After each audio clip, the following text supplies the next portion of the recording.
call the meeting of the Ad hoc Policy Committee, Subcommittee to order. First item on the agenda is, for the record, the full committee is present, also present are Dr. Rodriguez. Other members of the board present are Dr. Gwads, Mr. Scrivenger, and Mr. Earl Campbell. Rachel Jones is here as a civilian. Okay, Sounds so official. Please rise for the Pledge of Allegiance. Virtual flag. I pledge allegiance to the flag of the United States of America and to the republic for which it stands, one nation, under God, indivisible, with liberty and justice for all. Okay, obviously the media has been notified. Next item is to approve the minutes. Agenda first. Approve the agenda first. Oh, I'm sorry. Okay, we have a motion to approve the agenda. I move. Second. Did you second? Okay. Motion been made and seconded, all in favor? Passes unanimously. Okay, now we get to the minutes. There's one little thing about the minutes I noticed is that it says we'll start on 23.6 and we're actually gonna start on 3.4, Roman number 13.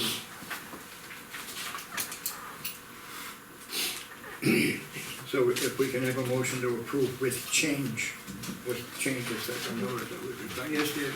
I just want to point out that that second highlight, I'm not sure that's English. Mr. Campbell made that Mr. Dowling. It says, Made the motion. yeah, Thank you might want to change that. Yes, Mr. Dowling makes it Okay. sometime. Oh. Yes. I think minutes also need a correction at the, under highlights, the last bullets there. The committee has been given an extension for finishing work, has been given a third extension for finishing its work. The committee agreed that the agreement, if you listen to the tape, is that the policy manual review would be completed by the end of the month, and that the board members would receive it August 1st. This is kind of nebulous the way it is here. So to say that the board members will receive it August 1st and review it at Yeah, the work and then- session. Yes, Discuss it at exactly, work because session. they need a 2-week notice. I don't think that's only fair to the board members. That's fine. Okay. Okay, we have a motion. Yes, Mel moves. Second. Motion's been made and seconded to accept the minutes with changes noted. All in favor? Passes unanimously. Okay, Dr. Rodriguez, I just want to give you a brief update on why we're all here. Okay. The last policy manual update was done in 2016. The board hired the School Board Association last year to do a look at our existing policies in order to check out their legality, which they did, and most of what they did you see in red.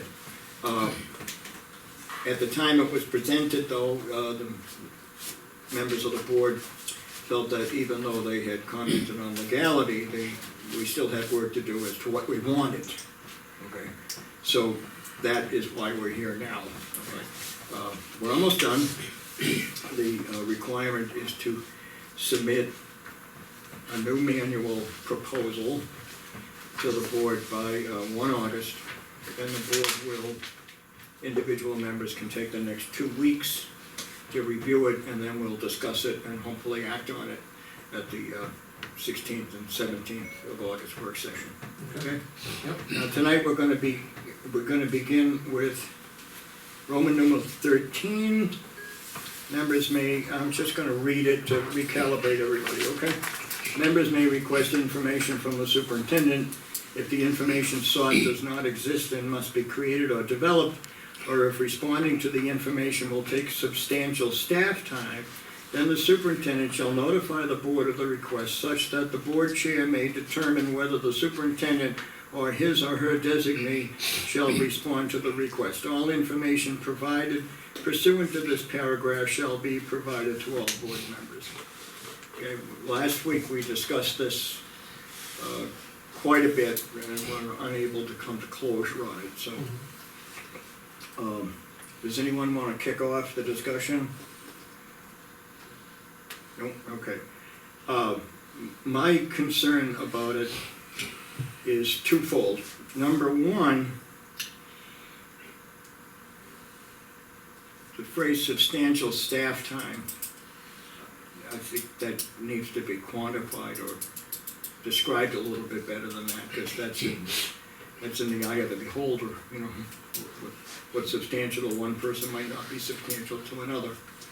And the second thing is, and this is based on the position of chair, not whoever's in it or not in it, but I personally don't think that the chair should determine whether the superintendent shall respond to the request.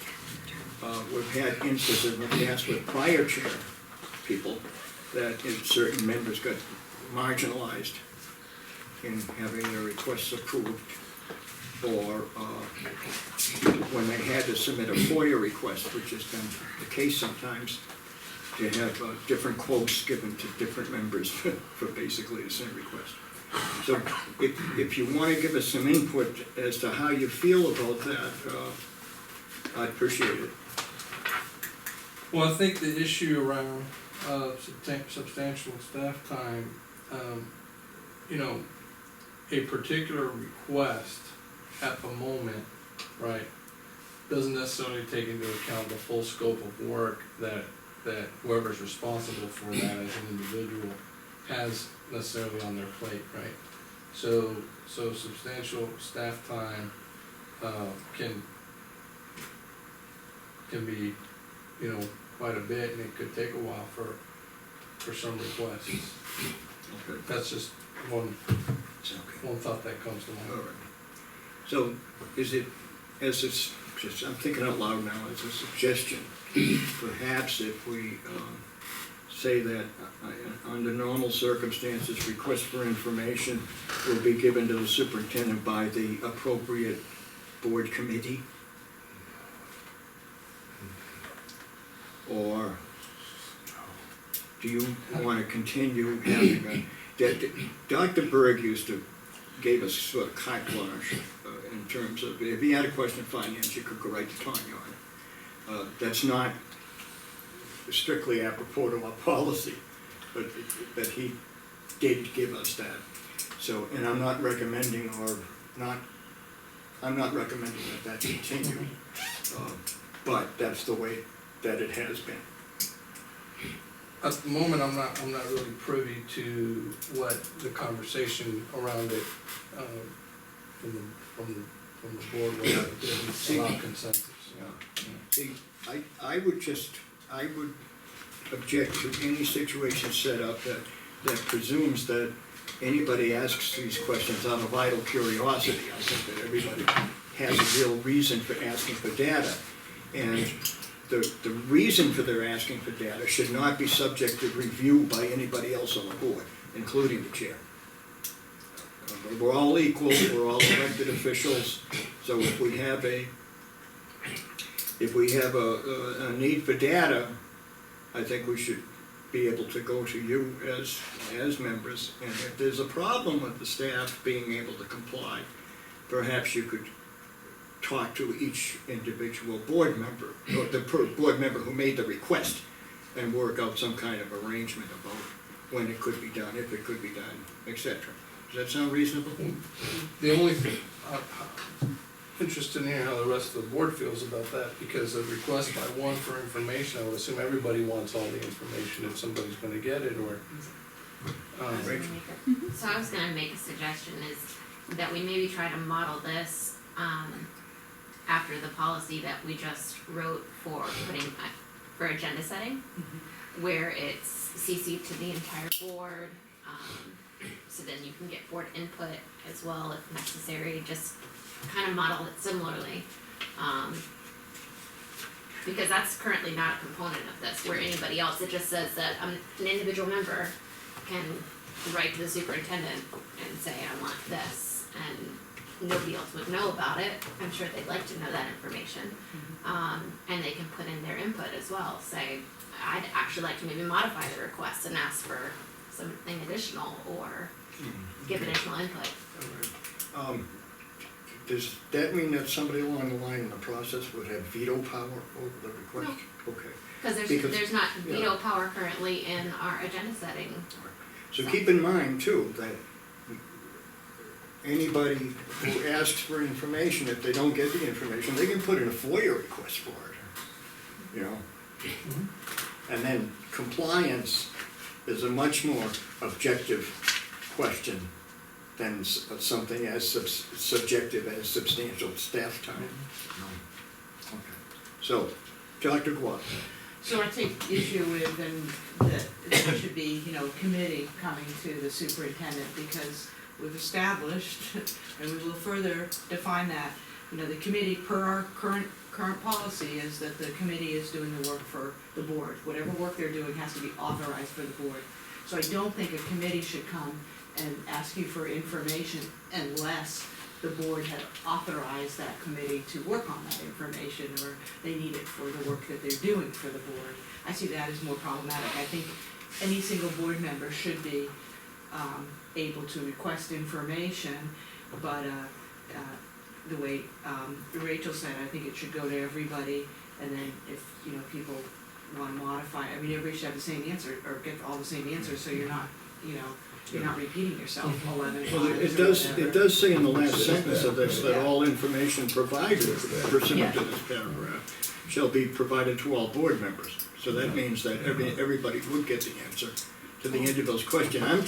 A scenario I'm trying to avoid is, let's say that I make a request of the superintendent to give me all legal invoices from any or all attorneys for the last 9 months, okay?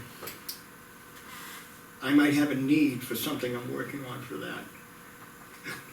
I don't think that I or any individual board member should have a funnel that they have to go through where anybody can say, no, they don't need that information, okay?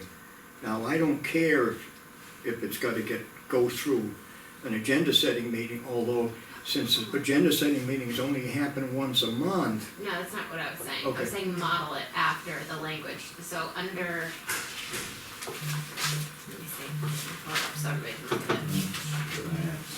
2.4,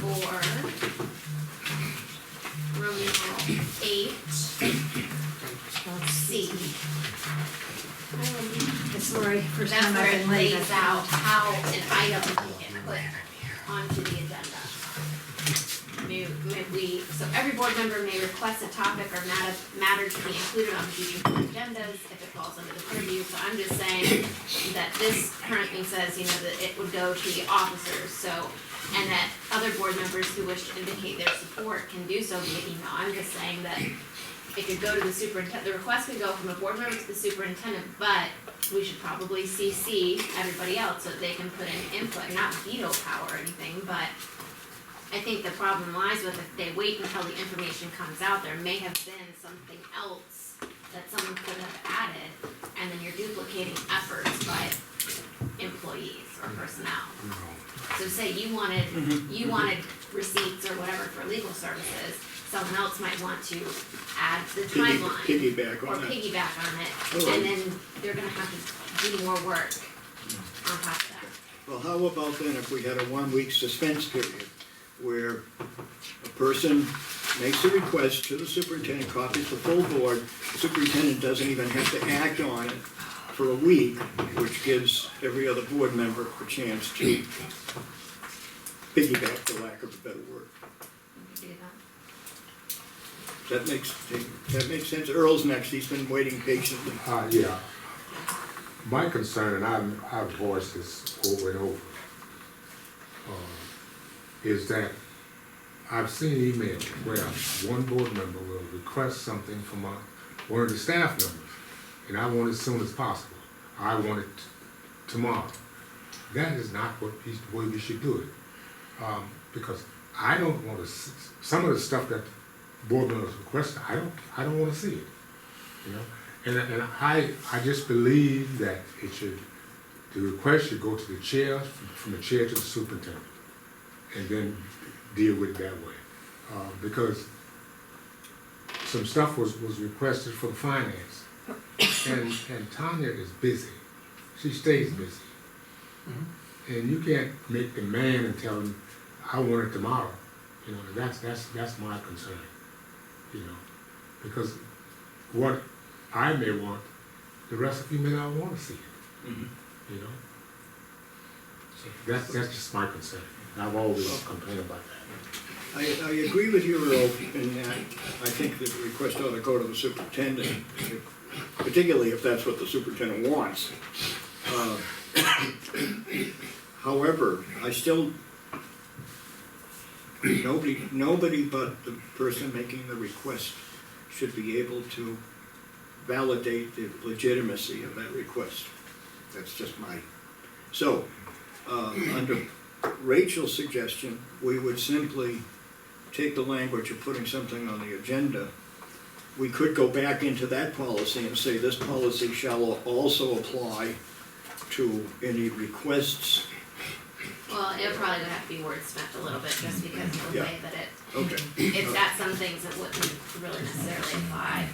But I was just trying to use something as a no, model that to makes show sense. that it had different checkpoints and ways for things to get on there, so that everybody was touched.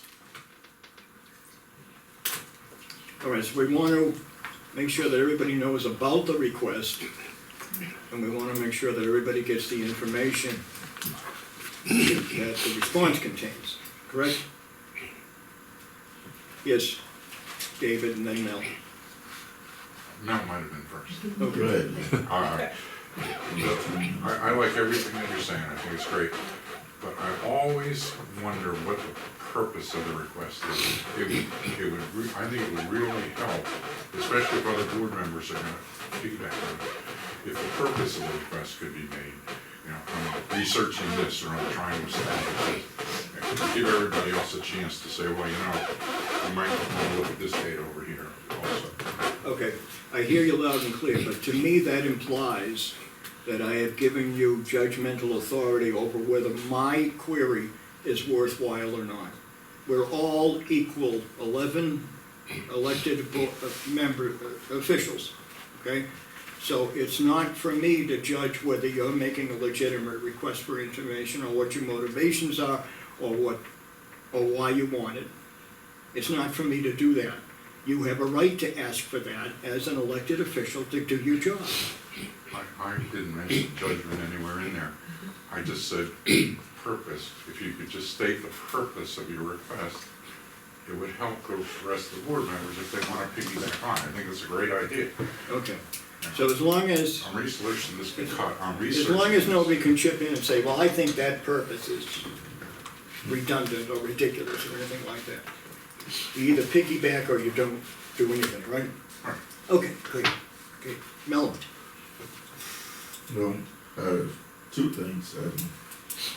I think the board will ultimately decide whether it's nonsense or not when it comes back, whatever you research. But the first thing is the research, and the key thing in my mind is the substantial staff time and what the process is.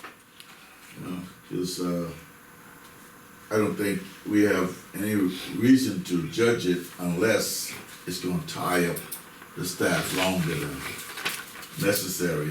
Then we should have an input right away, whether we need it or not. Okay.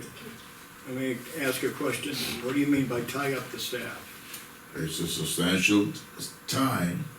It's longer than what's a legitimate time period for that request in terms of the staff's normal duties. That's I what think a normal duty is to keep the governing board informed with any information Well, that yeah, it or a member requests. But not a bunch of individual member requests, I don't think. don't forget, we're asking the superintendent, not the employee, okay? So the superintendent, part of the superintendent's function is to keep the board, governing board informed. Yep. You can ask them, a bunch of So stuff whether, that- whether it can be acted on right away, or whether it could be, There's a whether it's substantial gonna time, need yeah. 3, 4, 5 weeks, that's a separate Right, question. and there's where we weigh in. You might want it next week, and it might take, he might say, okay, that's gonna take quite a bit of time. You said you wanted next week. We gotta weigh in on whether he go on and abort whatever else he's doing and get it to us next week. Or we say, no, let's allow more time. The board has, I think the board has to rule on that, because those other weeks that could be utilized for other things is what we're waiting on when we fast forward yours. Can I make a suggestion? I hear you loud and clear. You know, my opinion is still that it ought to be between the superintendent and the person who made the request as to when it will be delivered. And with the full knowledge of the board that this communication is taking place. You won't have any way in at all. So you're saying the stuff that says on here, then the superintendent shall notify the board of request such as the board, well, it says board chair, that's where I've expressed chair, may determine whether the superintendent's designee shall respond to the request. And I think that's a legitimate thing, or else you could tie up the superintendent the rest of the term, and none of us have any say on Do it. you want the chair to be able to tell the superintendent whether or not to honor I the know, I request? spoke to that, I said, no, I chair. All right. But bottom line is, I want the board to be able to say, hey, this is how we think you should proceed, instead of you saying how we should proceed. Yeah. What you're saying is logical, but I think it amounts to groupthink, or sets a tendency to get into That's what the groupthink. board is. Because if someone, because in the past, I know you don't want to hear about the past, but in the past, we have had individuals marginalized, and any request they made, regardless of the merits of the request, it was not honored. Because one block was gonna say no, and then another block was saying, okay, that's what I want to avoid. I understand that fully, that's more reason why I believe what I believe, because it'll get us to begin to respect each other's opinion and understand each other's philosophy, and everybody really have the same agenda. Okay, we can put it to a vote, okay? What, Rachel? I'm gonna make a suggestion for the language.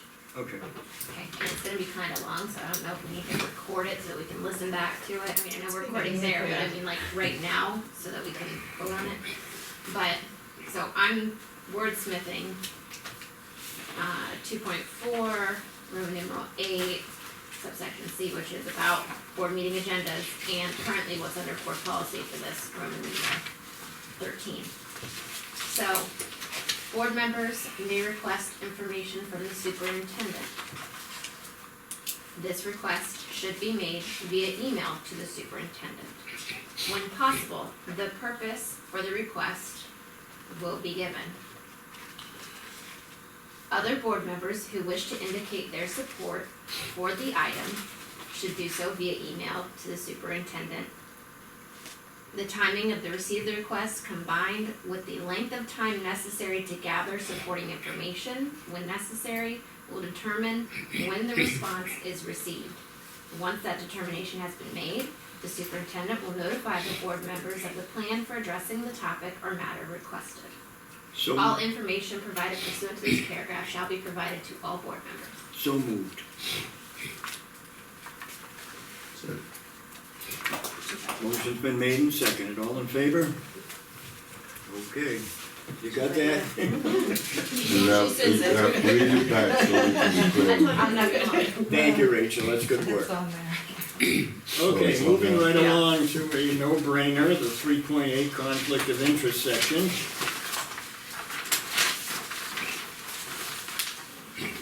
Three point, And then we're three gonna go point to, five, you're three gonna, point six.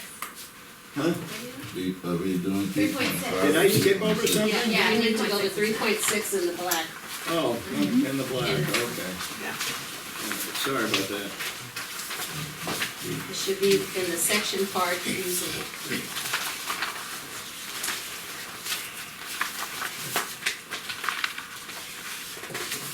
Okay, 3.6 is compensation. Annual salary, each board shall receive compensation amount of $7,500 per year, except for the chair, who will receive an additional $1,000 for a total of $8,500 annually. Anybody got an issue with that? Okay. The board may amend the annual salary for members of the board only after 3 readings of the issue at public, regularly scheduled monthly meetings, and after allowing public comment on the issue. No increase, well, it has happened for a policy anyway, so I don't see why it's regurgitated again. But anyway, no increase in the salary of board members may take effect until after the next general election for board members. Stipend, each board member shall receive $50 for attendance at any scheduled or special called board meeting or any scheduled meetings of a board committee, except work sessions and board meetings or board hearings lasting more than 4 hours in a single. In the event the committee meeting immediately precedes the board meeting, board members meeting the requirements of this policy shall receive 1 per diem payment. We only get paid for 1 meeting. So Okay. like you had there was agenda setting in this meeting.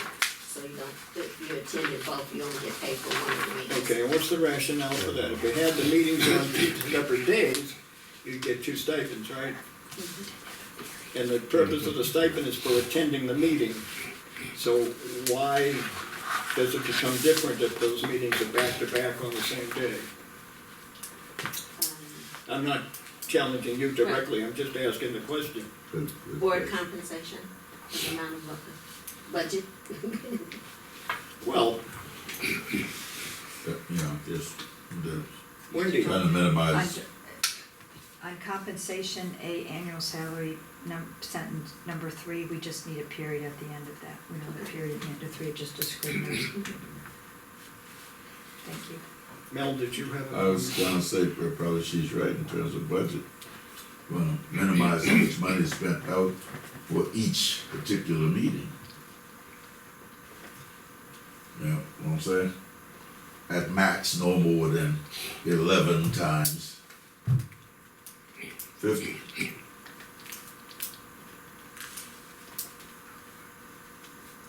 HD. Yeah. Any given day.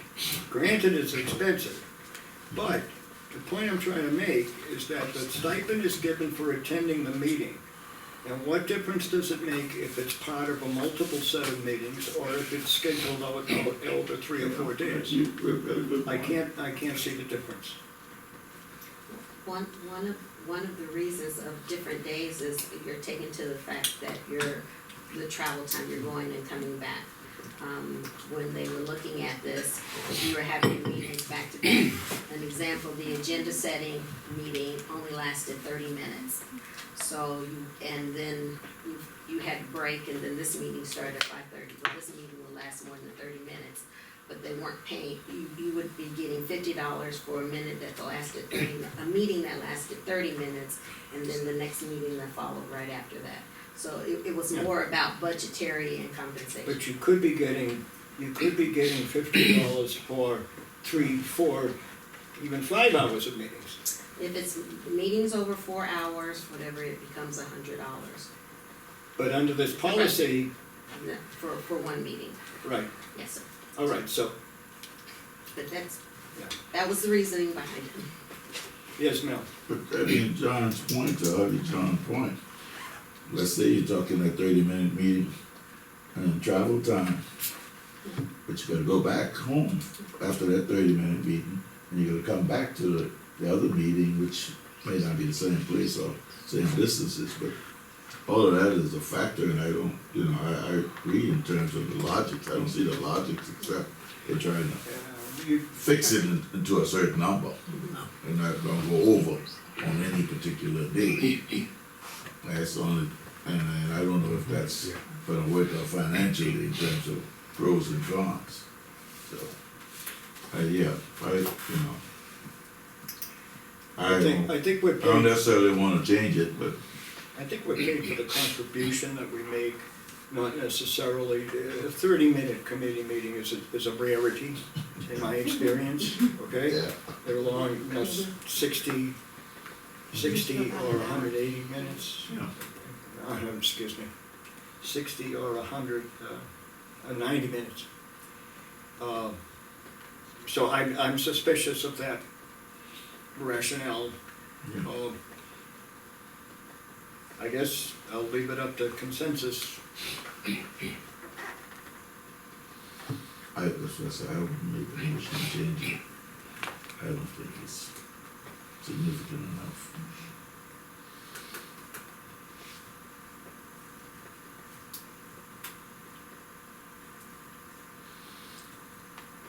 Any other comments? Hmm? Just looking for any other comments. Okay. Just for the record, then, I will move that, we change B number 2, shall receive a stipend for each meeting attended. Could we make So it, So Say that you're again. making a motion to change it. In other words, if you go to 2 meetings in the same day, you're You gonna want, get you two. want $50 per meeting? Yeah. No matter what time, no Right. matter what, okay. Right. So it should be,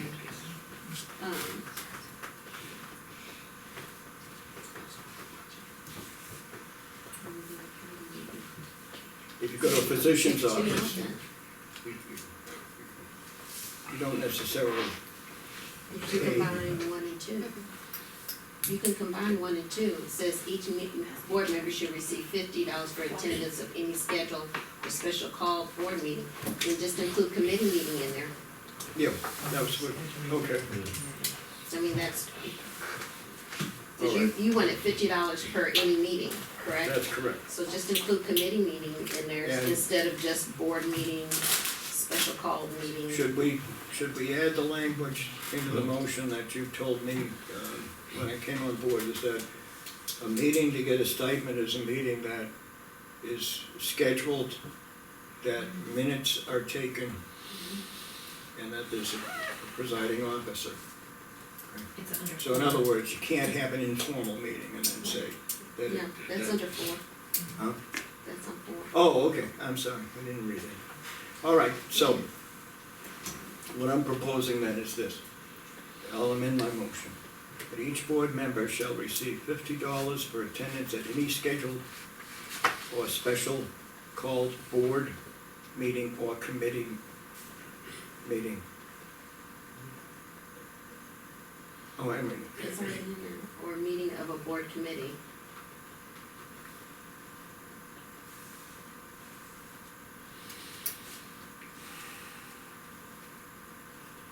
okay. I still like to, shall receive a stipend for each meeting attended.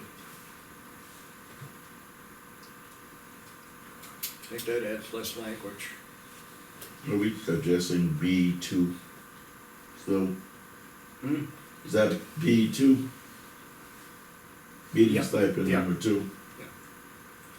So What's that? I mean, For that's instance, on reading. the 8th, there's gonna be an operations meeting and a policy meeting, right? On the 8th, okay? So at the Yes. rate we go with these meetings, that's gonna be most likely a total of 3, maybe 4 hours. But I don't think that's addressing that one. Number 2, when you read it, it's really talking about meetings prior to the general board meeting, apparently.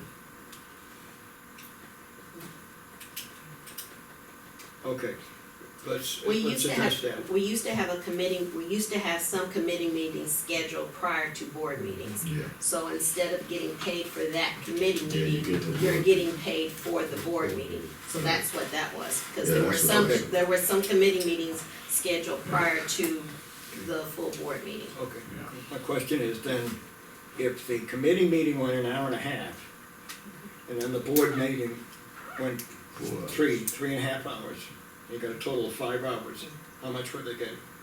You only got paid for the board meeting. If you went to both meetings, if you went to a committee meeting and then to the board meeting, you would only get paid for the board meeting. If you came to the committee meeting and left before the board meeting, you would have gotten paid for the committee meeting. I fail to see why, but, and I'm not challenging Right. you. No, I You're understand. just telling me the way it Right. is. Yes, Doctor?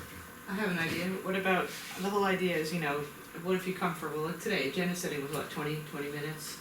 Pay $50 for 20 minutes and then come to this and you got another $50. You could just say, what do those meetings add up to on that day? The total time, anything under 4 hours is 50 and anything over 4 hours is 100. That just seems like, I don't know, you know, this would end up being a lot of money, John. I think it would end up being a lot of money over the course of a year. And especially now agenda setting, that was never a meeting in the past.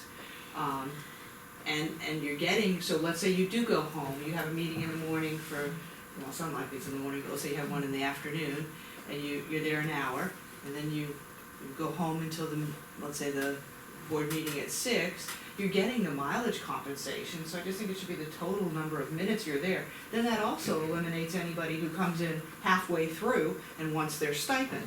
How long you're there is how much money you get. That's what I was saying.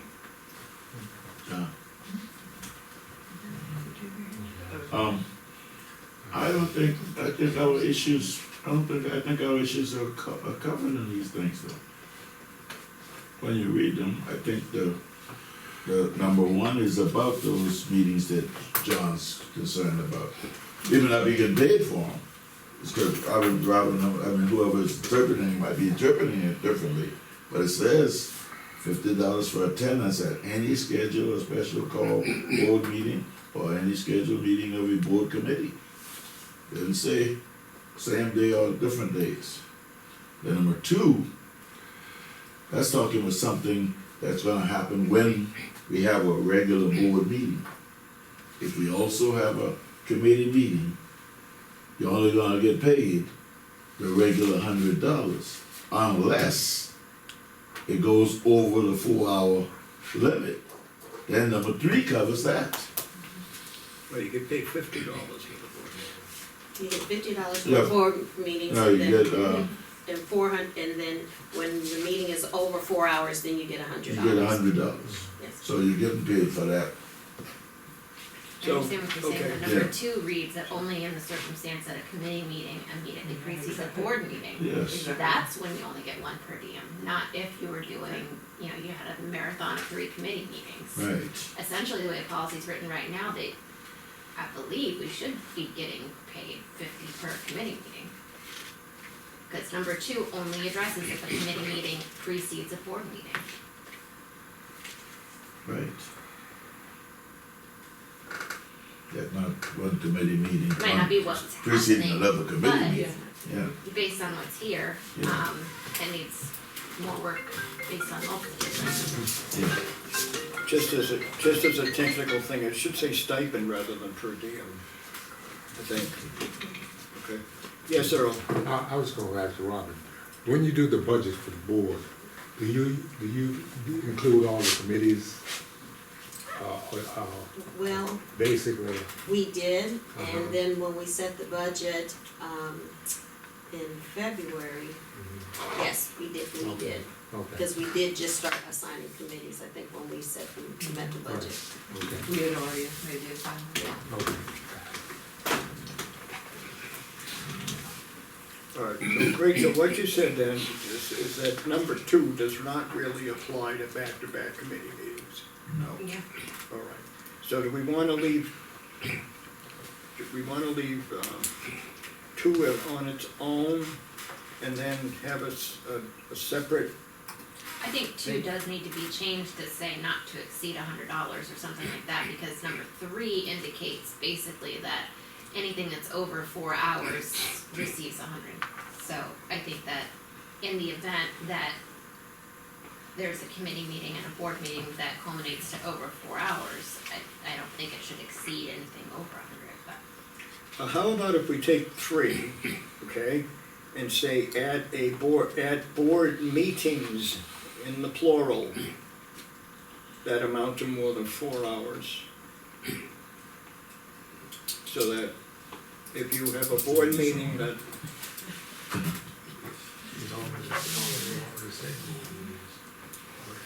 It says, If you three have a includes board everything meeting- except for committee. if you have a board meeting that takes 3 hours and a committee meeting that takes an hour and a half, that's 4.5 hours of time. It doesn't matter what kind of meeting it was. It's the time and participation that we're being paid for, not the type of the meeting. You'll get the $100 then. Because the way it's written right now, you But get written, you'll 50 for get the committee $100. meeting, and then 50 for the board meeting, but if the board meeting goes over 4 hours, then you get 100, so you'd actually get 150, the way this is written right now. I'm more interested in the back-to-back board, committee meetings The than, back-to-back committee meetings look like $100, John. That would look like it should be from number one. Uh-huh. Because it doesn't specify whether it's back-to-back or not. It just said each meeting should receive $50. I mean, unless it's somewhere else in here where, Yeah. Number one doesn't specify day-to-day, back-to-back, whatever. It just says each meeting.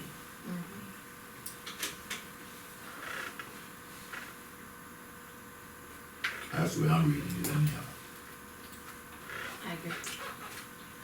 and board meetings or board hearings lasting more than 4 hours in a single day. So the question is that cumulative? That's an exception now. Right. That's an exception. So is the 4 hours cumulative or is it per meeting? No, it says Well, and or. hearings, I don't think that would matter. It says and or. Because number 3 covers that. I don't think it would matter whether it's cumulative or not. If it's not cumulative, you're talking 2 meetings, you only get $50 for each meeting. Even if it's an hour and an hour. Okay, so what do you want to do? I started off by asking why we do it this way. Okay. I think it'll make sure that we're clear on the language, and, you know, but everybody else think, I think it'll make sure that language is saying what everybody thinks it's saying. I need you to make it more clear, because the practice is you I get know. paid. So however you want it to be, you need to make it more special, because the practice is you get paid for 1 meeting per day. Yeah, that's not what how that read. And that's how it's budgeted, 1 meeting per day. David, So, I agree, that was the implementation, the wording is pretty clear. I don't know how the implementation got different, but Well, there may have we been. just need to change the implementation, because the wording seems pretty straightforward. What are you Although saying? we've talked about it for quite a while, so it can't be all that I straightforward. mean, what are you saying, David? I'm not clear what you're saying. Each meeting you get $50. Right. If it goes over 4 hours, you get $100. So, Well, and the way, would you guys agree that 3 reads though, because it says and or, that would be cumulative? Or could be interpreted as being cumulative 4 hours? this says work session and or board meeting, so. It says schedule Oh, work I session see. and or at a board meeting and or hearing, and I also think that That's the overflow. committee's not in there right now, No. committee meetings are That's not the in there, Stick so. committee in there. That's the over 4 hour routine there now. The over, So if you put. anytime you're going over 4 hours, that amounts to 2 mini meetings in terms of, I think, the way the intent is. If it's a board meeting going over 4 hours all alone, that's $100. If it's a board meeting going 2 hours and a committee meeting preceding it going 2 hours, that's $100, 2 hours and 1 minute, that's $100. All right, that's where I'm reading this. I think that's yeah, pretty because clear, yeah. the affordability is a red herring, because if you design the meetings, the workload is not elastic, okay? So if you design meetings that will be shorter than 4 hours, you're not gonna get all the work done, you're gonna have more meetings, which costs more money. So I would venture that it costs more to have 4 meetings under 4 hours than it does to have 2 meetings You know, over 4 hours. So that's why I don't think it's fair to have money driving the issue. yeah, but I would say, why don't we vet it?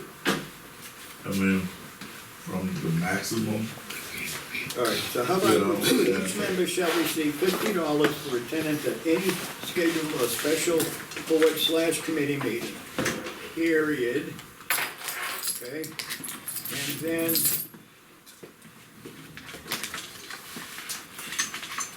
that's all we have to have, yeah, that's all you have to have there, probably.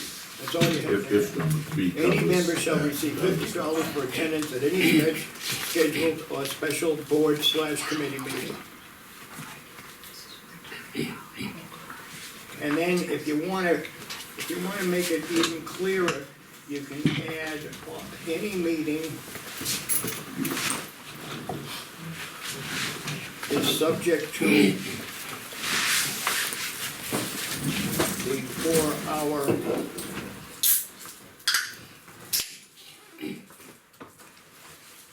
rule on stipends. That's not true. But if you add that, then if you have, if our meeting go over 4 hours, then you're saying that's $100. But technically, our meeting is $50, no matter how long it goes.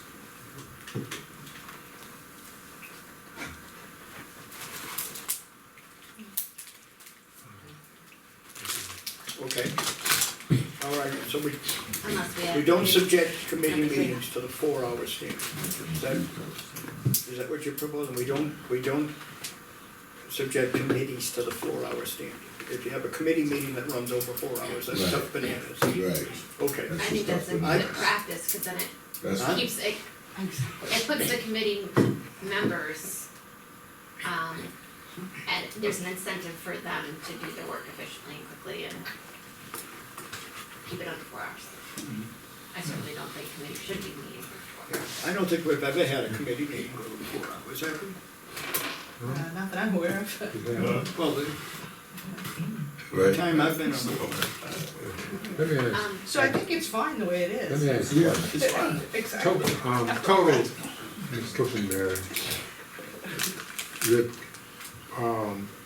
committee meetings and salaries, what that total, so you would figure approximately what it is?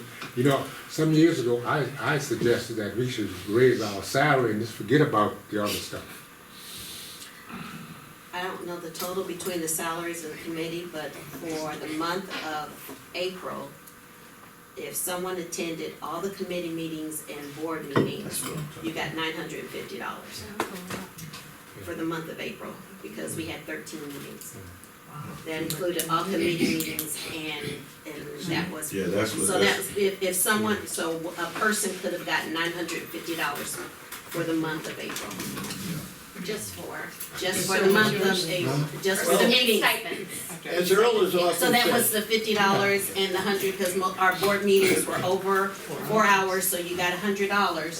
So, but that was not paying, that was not, paying the duplicate. that was not playing and that was not playing the duplicate. okay, And that didn't include mileage. but as Mr. Earl Campbell has often said, when talking about expense for meetings and conventions, it can make, all those committee meetings that you go to can make you a better board member. That was the purpose for the stipend in the first place, was to encourage people to go to meetings that they may not be a member of the committee on. All right, so if you don't value the work, if you don't value the individual's attendance, cut the stipend. If you think that their presence helps the functionality of the whole board, then continue it. Well, No, I was just gonna make a suggestion, because we have two different, okay. we use stipend and per diem, in here, can we Just use stipend on just what use stipend, it's on number 2 and 5, okay? I think we do need to vet it though a little bit deeper than Earl, is suggesting Robin pointed out. We need to look at, well, right now, what's the average attendance? How many meetings? You know, and then kind of get a hold on how much that's costing us. Well, You know, this, because if everybody comes to every meeting, you know, that's different than if 5 people, 6 people come to every meeting. the And more, it'd be more practical that we understand how much we're putting out there for that. And that's in consideration of the next thing is, what if the stipend is raised and, but I don't agree with that stipend being raised only because people have no incentive then to come to the committee meetings. the more people that come to committee meetings, the less of a discussion you end up having at the regular board business meeting. Okay, because there are, more people are already on board with what has happened at the committee level. Now again, nothing can die in committee. It all has to go to the full board, whether the recommendation is yes or no. So, in this case, when the policy manual goes to the full board, we're gonna have at least a half a dozen people, maybe even more than a half a dozen people, who are well-versed in what that policy manual contains, which if they weren't, we'd have to spend hours at the full board level going through each policy, the rationale for it, everybody would be kicking in wordsmithing, so you'd be paying the money out anyway, as soon as you ran over the time limit. Because that's how you end up having extra meetings. And an extra meeting is, what, 11 times 50 is $550 plus payroll expenses, plus mileage. So you're going to, for April and May, April and May you had 13 and 14 meetings. Mostly everyone attended, the least amount was 5. So April and May, a person can make $950, that was 13 for April, and 12 for May, that was $950 for 13, and it was $900 for May. Okay, so to me, that's putting things at cross purposes in the discussion. We're talking about the value of participation, not necessarily what it costs. That's a separate, it's a valid issue, but it's a separate issue. First of all, let's determine if members participating in committees is worth paying them a stipend for. I think it is. Okay, Dr. Quad, you had your hand up. You've made the assumption that, you've said it multiple times, that the stipend encourages attendance, and I wouldn't agree with that completely. I wouldn't agree with that completely. Oh, okay, fine, Yeah, but you said that multiple times. all right. I don't think that's the motivating factor for some of us. That's my motivating factor is I'm the chair. I wanna know what's going on personally. That's how I look at it.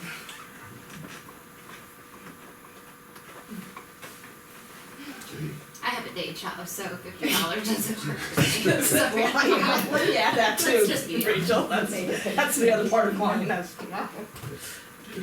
yeah, exactly.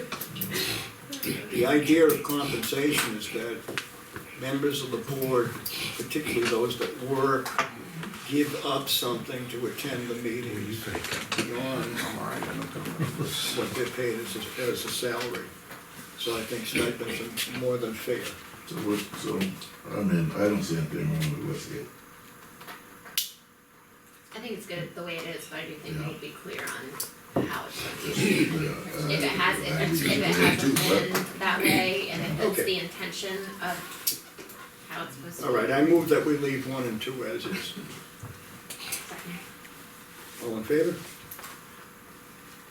Okay, 2 positive, 1 no. All right, Oh, you were no, Joe? huh? You said leave 1 and 2 as is, so it was a 3 or 2 and 1? It's a 3-2. It's a 2-1-0.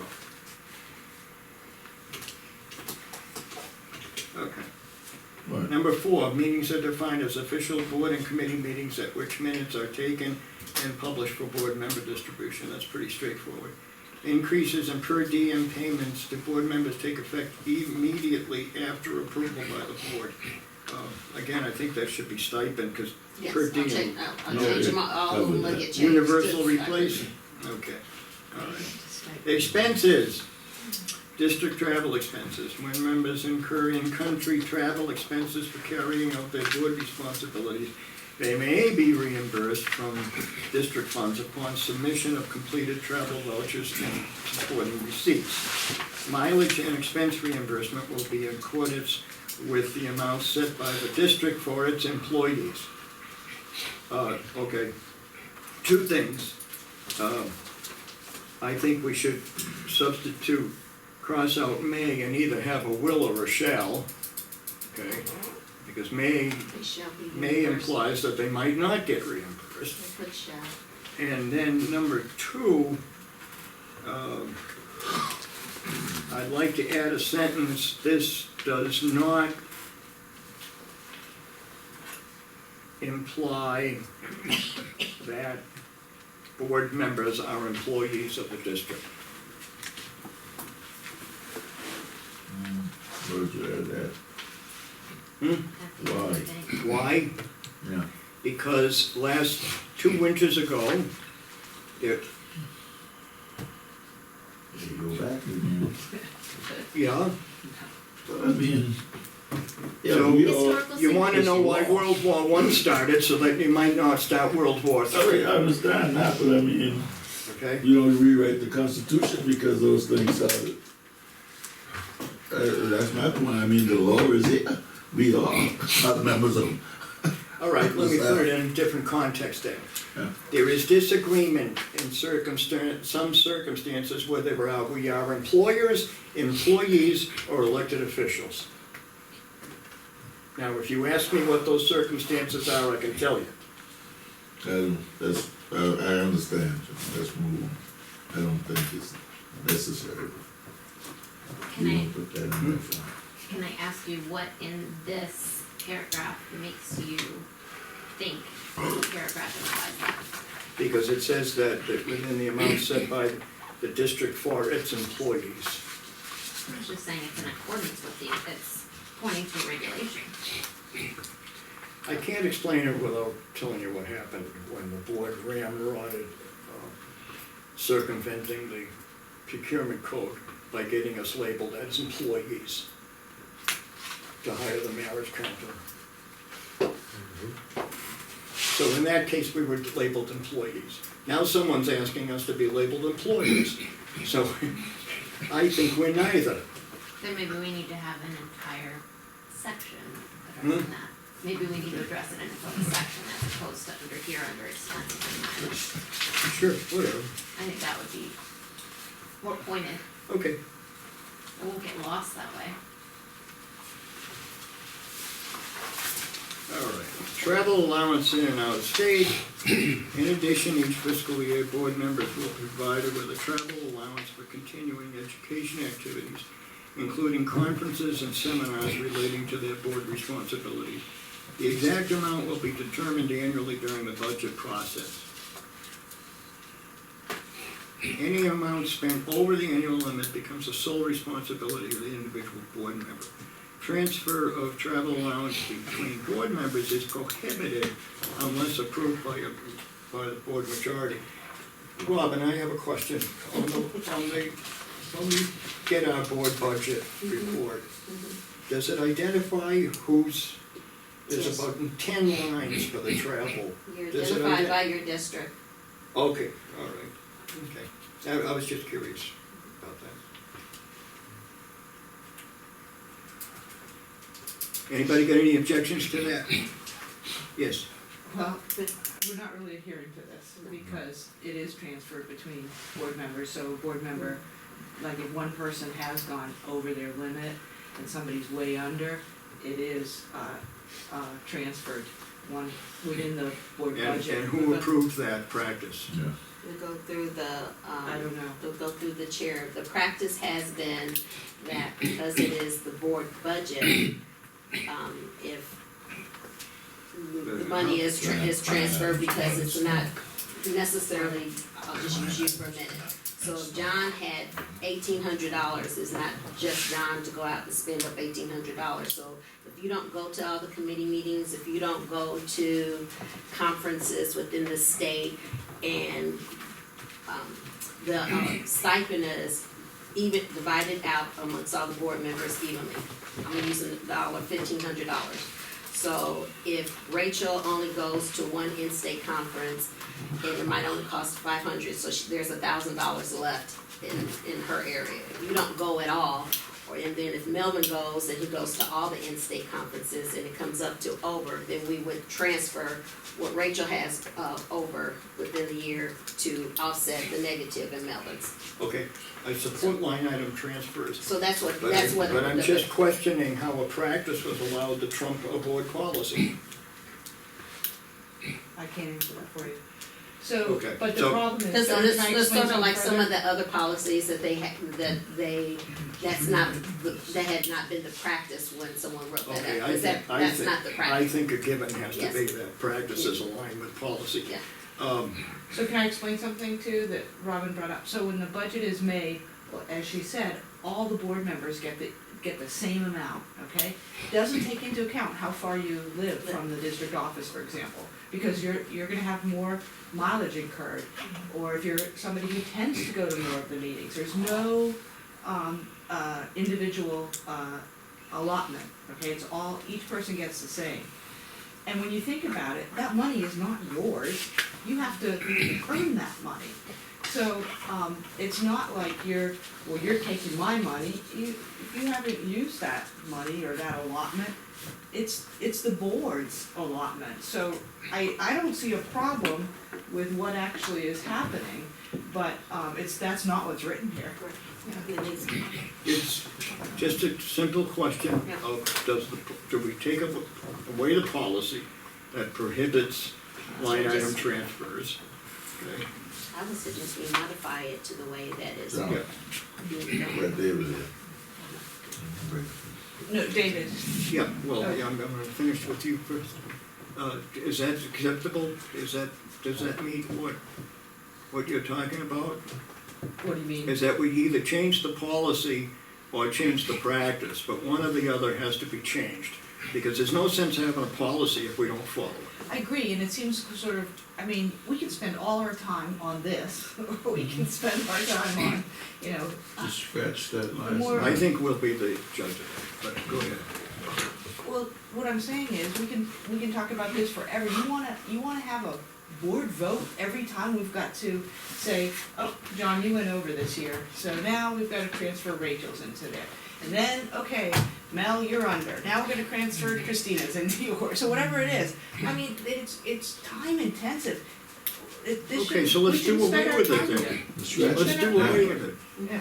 I move we scratch it, the last line there. I'm sorry, Mel? I move we just erase the last line of that. I'll second. I don't see it. But you never got it. Is that what you were gonna say? No? No, go ahead. So the motion is just to strike the last line? The last Yeah, one, that gets rid of all that. Hmm? yes, and I second it. So you're leaving the, I think, Yeah, I don't know, you I think got correct now, we're leaving the option Okay. to, motion's been made and seconded Yes, to strike the last line of section B. All in favor? But wait a second, you've got somebody who wants to comment. David, are you still in comment? Yeah, I will point out, one, I don't like line item transfers, reclasses, because it screws your budget up the next year. Secondly, we're asking the district for this kind of discipline. I think it's kind of hypocritical for us not to have it. You know, we're telling the finance department, stop moving money around. Well, So, you've gotta go one way or the other. that's the same, not the same thing though. Oh, no, it is the same thing, we're moving money around, and you're supposed to stick within your budget, so if you wanted to go to 3 conferences, but your budget was only enough for 2, oh well, that's the discipline we're asking the district to do. So, stay in your budget. right, Maybe we should budget better. So- I mean, I think that's the solution, Yeah. but I would be opposed to taking this out. so, one second, Robin. So, I agree with, I wanna make sure I agree with you. All right, so let's say that you've got X amount of money, it's allotted by district on the report, right? So you got X amount of money allotted for conferences, all right? And if you decide to go to 3 of the 4 that you're offered, you're gonna have to fund it within your budget and not expect someone else's budget to pay for it. Only because it disrupts the discipline of sticking to the budget, right? That's what I was trying to say. Yeah, Yeah. okay, I support Yeah, that. it's the, we In need, its entirety. to get that discipline. We all need to have that discipline. We need to budget better. I mean, you know, that, I was telling Tanya, you need to budget by month. We need to, you know, I just feel bad about us relaxing it all and then demanding the district Yeah, I got- have more I discipline. got you, Will, don't worry. It's just like, it's the beginning of the year, so there's a couple of conferences, one in August, one in October. And you can sign up for them without, because you wanna go, without thinking at all of the impact on the budget. And that's what you're asking us to do, is to pay attention to whatever we're doing, the impact on the budget. And it's not to not spend the money in the budget, but to spend it prudently. Will, you had your hand up.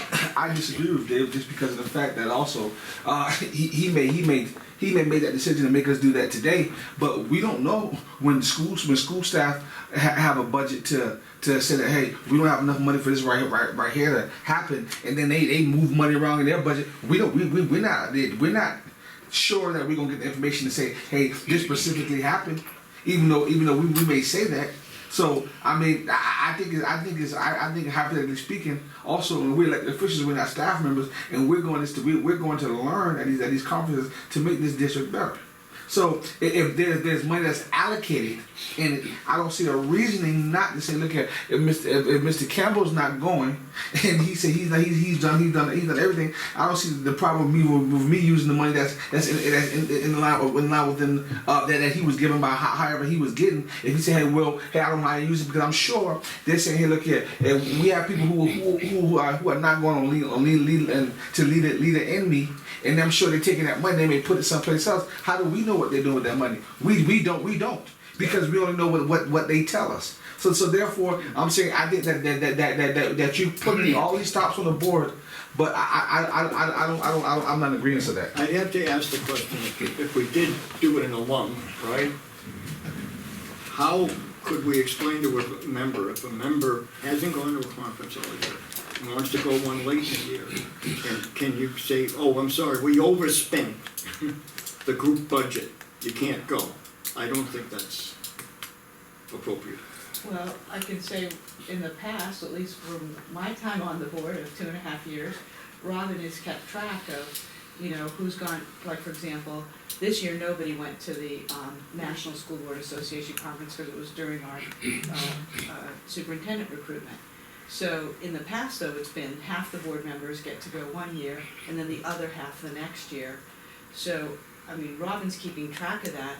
I think it's, if you're gonna have a budget that you're not gonna move around, it's gonna take quite a bit of work to come up with those allowances for each person, because you gotta have mileage taken into account. You probably gotta have the chair taken into account, because the chair tends to go to more stuff, just like Earl did when he was the chair. I go to more stuff. I mean, there's, I don't know, it just seems like, just a general, the way we're doing it to me seems okay. But I understand, David, what you're saying, but I think we need to think of it as it's an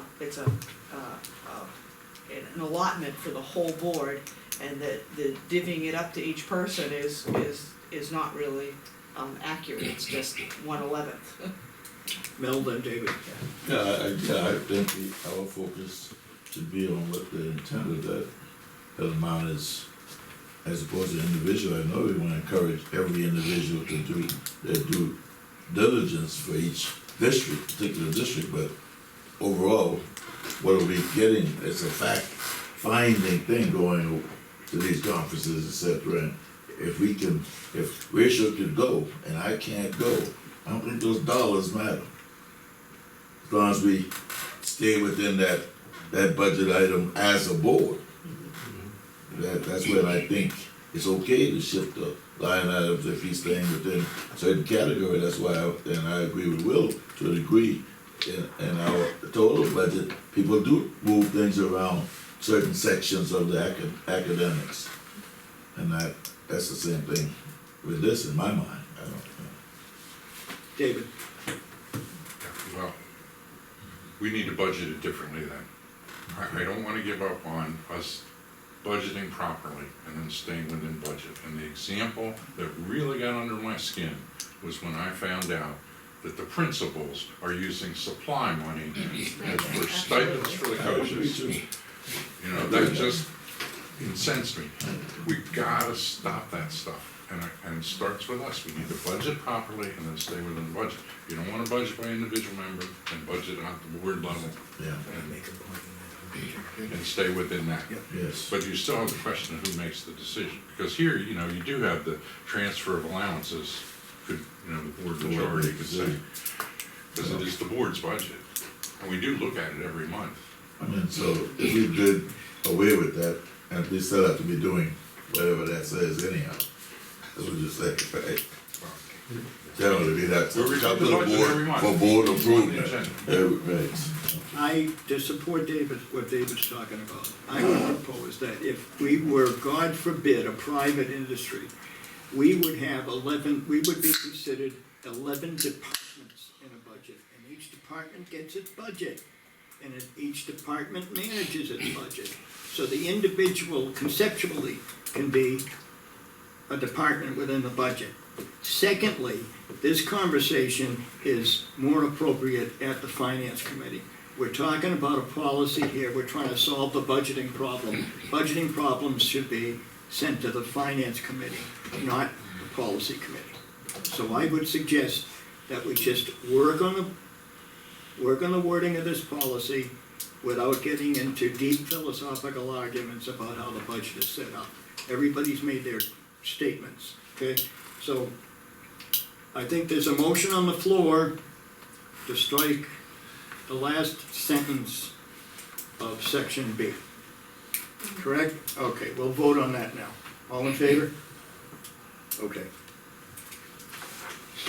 Policy 3.7, diversity statement and goals. I'll let everybody read this themselves.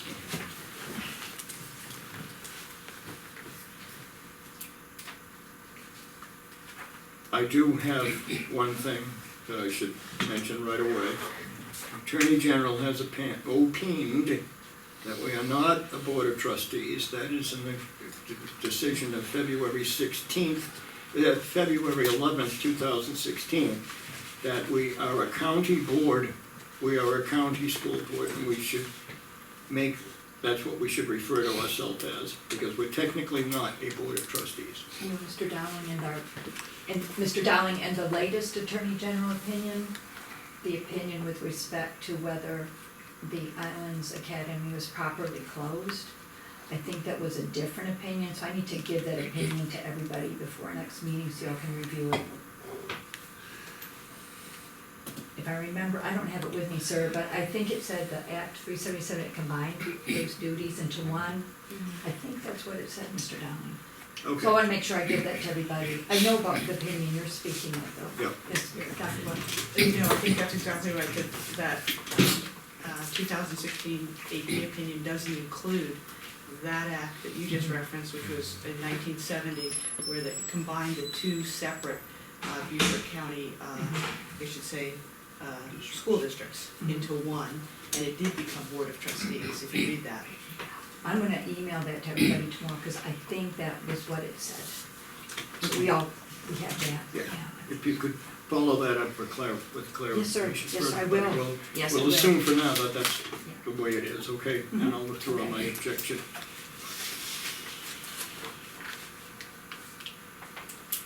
So, yeah, Why is this in there? Yes, Did what somebody is it? tell me? what is it? What Number one. does it really say? I know that on a district level, that is part of our statement, and that we offer equal opportunity for everybody and don't discriminate, and that may be what's Yeah, in but there. I it's don't know, I something we wasn't have here to do then, by but- law. I don't think we need a policy that says we're gonna do it. We cover our adherence to the statutes multiple times in other policies. I'm just trying to cut down the amount of verbiage that we have in this thing. This is just reinforcing something that I'm pretty sure you're supposed to have a diversity statement. Yeah. how is it enforced? Yes. That's what I'm We all interested value in, why is it diversity, you know. in there? It's- yeah. Okay, you wanna leave it alone, Mel? Yeah, I can do any harm. Okay. Section 2.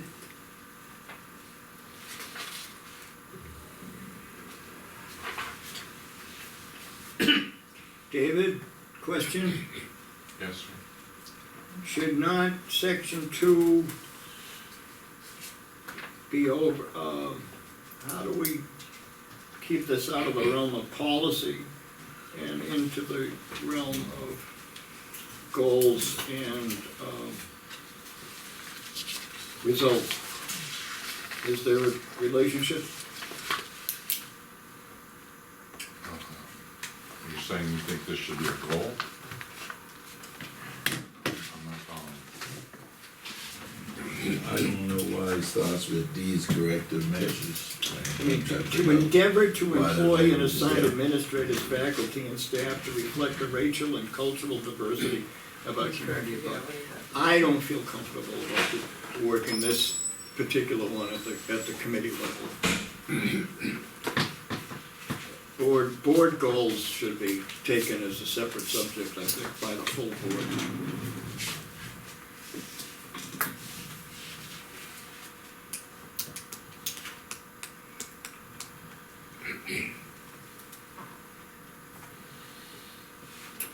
What I just said is I think this should be a separate discussion by the full board to determine what our goals are, not have the three of us proposing that's outside of Yeah, yeah, you done our with this. scope, I think. I'm disoriented with this.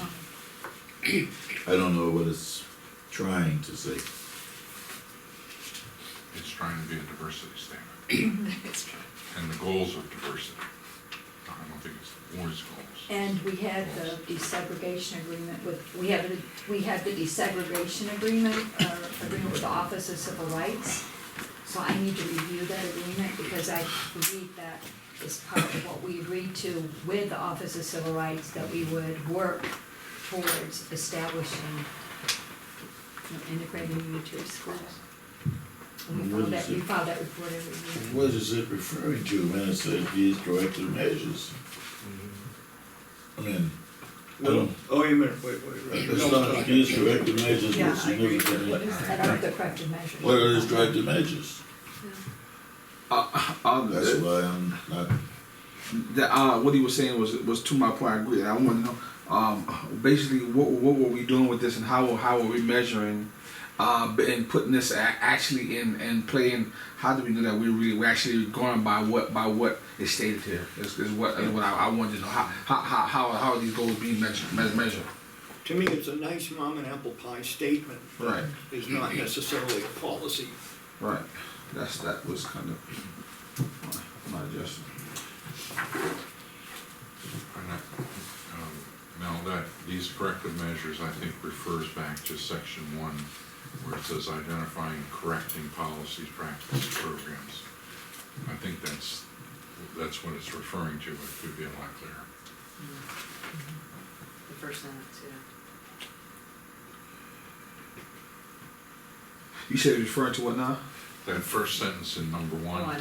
in Roman numeral 1, where it's, and the second line, it says, that we're committed to identifying and correcting policies, practices, programs, and procedures perpetrating achievement gap and institutional racism in all forms.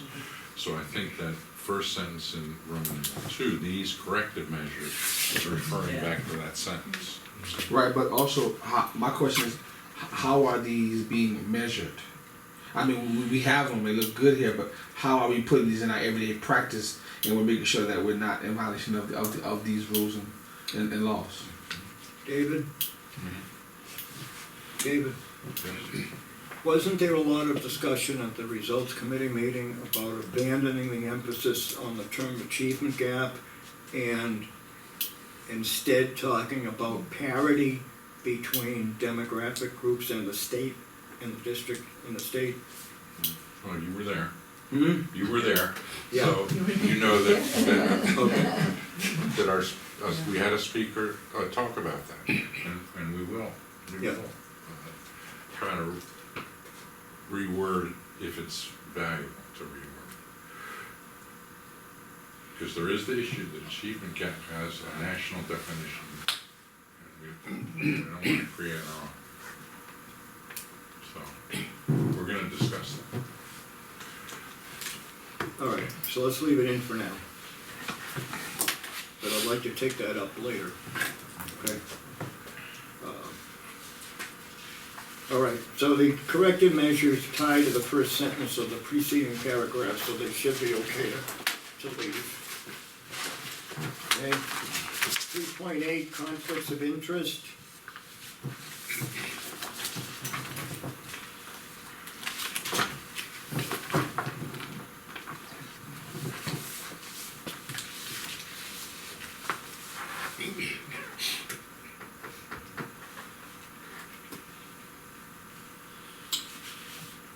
This is just a technical thing, but items 2 and 3 seem to talk about specifically nepotism. So I think 1 might want to be reworded to tie into 2 and 3. Because there is a section following that about conflicts of interest.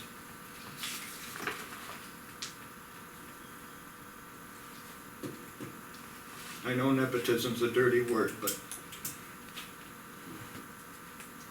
historically.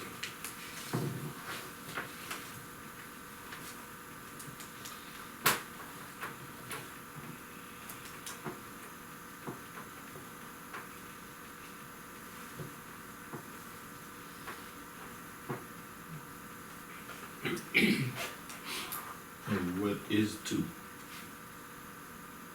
Just the definition? There's no policy. Where's the policy then? I think it's going to Roman numeral 4, It's gonna be adjusted for, A, B, C, yeah. so 1 through 3 are just defining.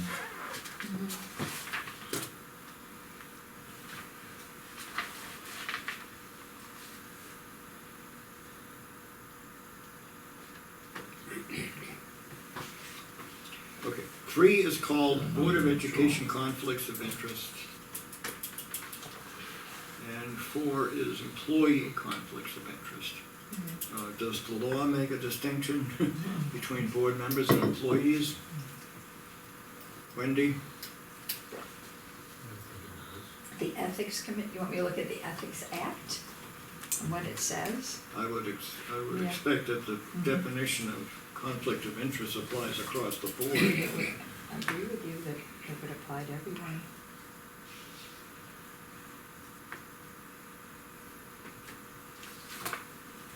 Public employee Anybody got any definition. thoughts on that? All right, we'll leave it alone then. Employee conflict of interest.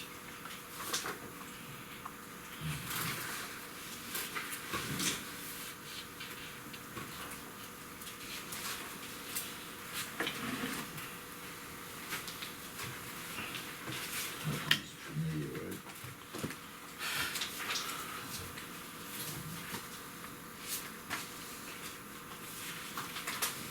I don't have any particular problem, except I wish we could call it what it is. It's a nepotism policy. And people don't like to use the word because it brings back bad memories, but when you're trying to reference what the policy is on nepotism, it's helpful to see the word somewhere. Well, put the word in there, John. Man, I don't know why the word is significant, but put the word in there. You're right, it's clearly nepotism what's being talked about, so you need the word in there. I think it'd be The word helpful. in there.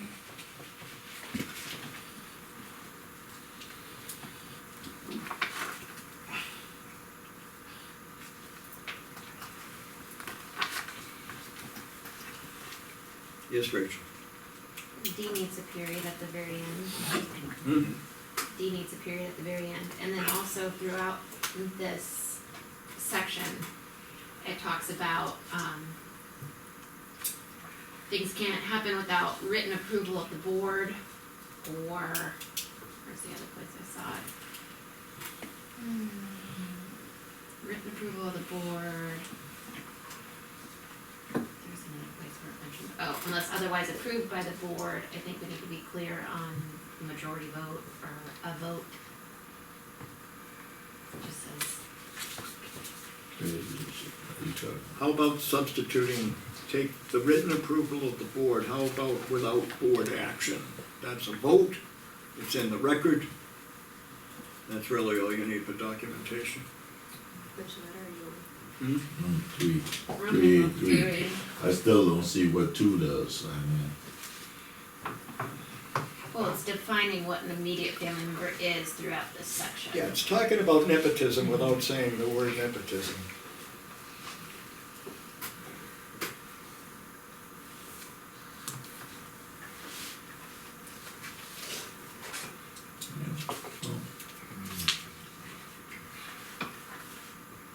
What I'm saying is, why can't that be a part of three? I mean, if, Well, it doesn't seem like you need to define something as a part of the policy and then come back and talk about. Because it applies to both subsections. It applies to the Board of Education conflicts of interest section and the employee, I the district understand employees. both. So that's why they have it as its own What? the definition of family member. How about if we take number two and say, for purposes of this nepotism policy, how about if we take number two and say, for purposes of this nepotism policy, immediate family member, blah, blah, et cetera, et cetera, et cetera. Yeah, whatever, yeah. I mean, I don't see why that's standing alone, that's all I'm Well, saying. then we need to rename it because it's currently named policy 3.8 conflicts of interest.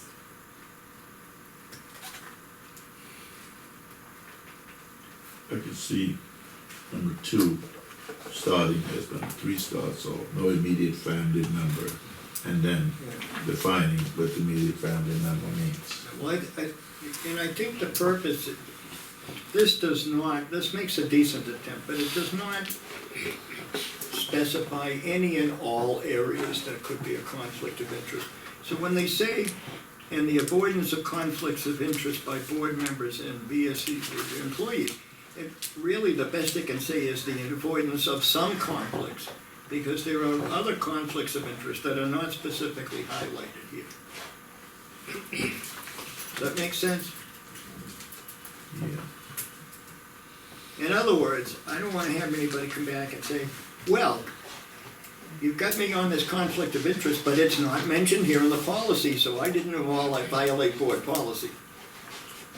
I'll give you an example of something that's not here. I don't see anywhere where a person couldn't be the principal and assistant principal at the same school, for example.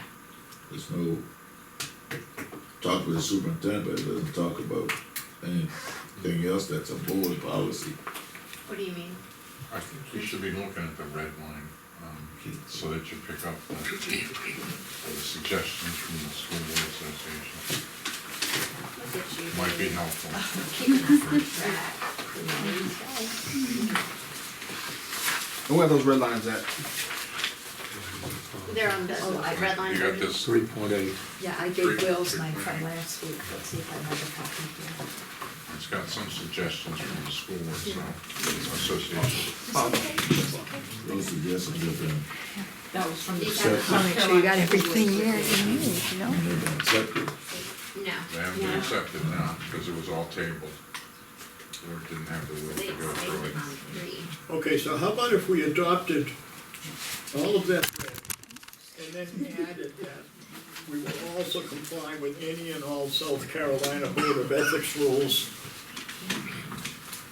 and statutes? The Ethics Commission, Hmm? the South Carolina Ethics Commission. Yeah. I just don't wanna have it interpreted, and we all know how many people will try to interpret it as an all-encompassing definition of conflicts of interest, because it's not. It just highlights the most obvious ones.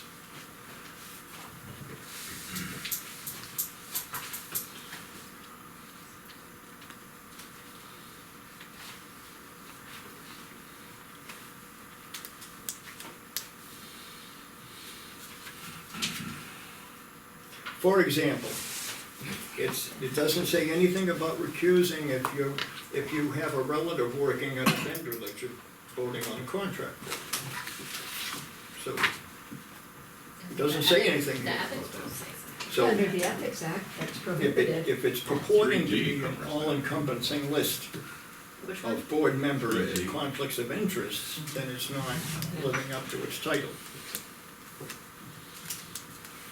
Yeah, well, D covers that. Hmm? Because D covers it.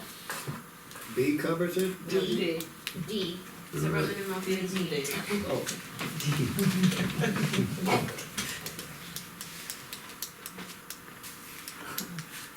Shall provide services or sell products, that does not, Provided that all transactions are in accordance with SC ethics and board members excluded from deliberating or voting on the matter. I think that's too narrow myself.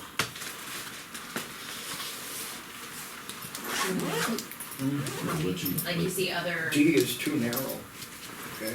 Doesn't talk about accusing yourself.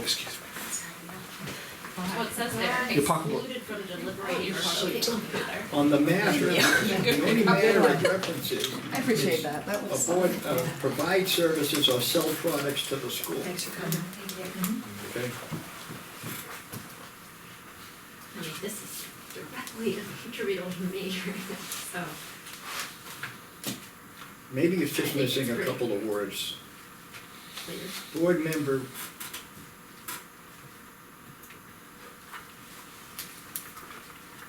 Oh, you know what it's saying? It's saying that you can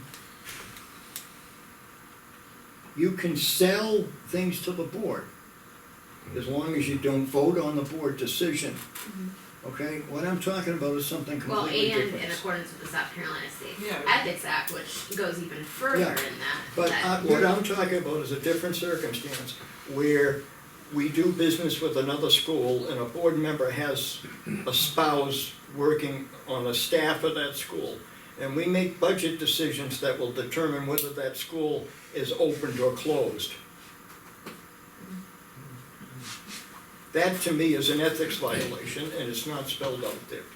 That's just an example of potential ethics violations.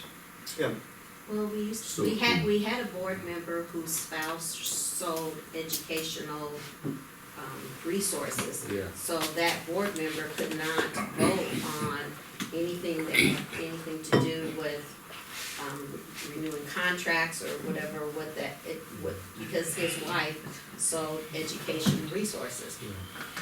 She had a store in Beaufort, so, yeah, and I'm not So- disputing that, I'm just saying that, to say that this is a list of all ethics violations is not. Yes, sir. But if, you know, when you first get elected to the board, you're told all this. And I'll give you an example. My niece's husband worked for a firm, an engineering firm, that Beaufort County used. So I never voted on anything that they did. I just took myself out of it. You want to avoid any appearances. Okay, it's a little after 7, and this is obviously needing some more discussion, so let's break here and resume next week with this, starting with this one, So okay? did you say next week we meet on Wednesday instead? Hmm, where are we meeting next Monday? Next Monday, are we Next meeting Monday at the Operations DESC. Reading Plan. at the We'll meet up at the DESC next Monday. It's gonna follow after the operations committee. Huh? What is DES? That's the B. Oh, no, no, you're no, off. no, Oh, no, D. yes, this Diem. Okay. It took me 7 months to figure that out, don't worry. Okay. And I made it a few minutes late. Okay. I get to the right one. So this meeting will be at the district office following that operations committee meeting. You got it. Thank you all for coming, good work, good discussion.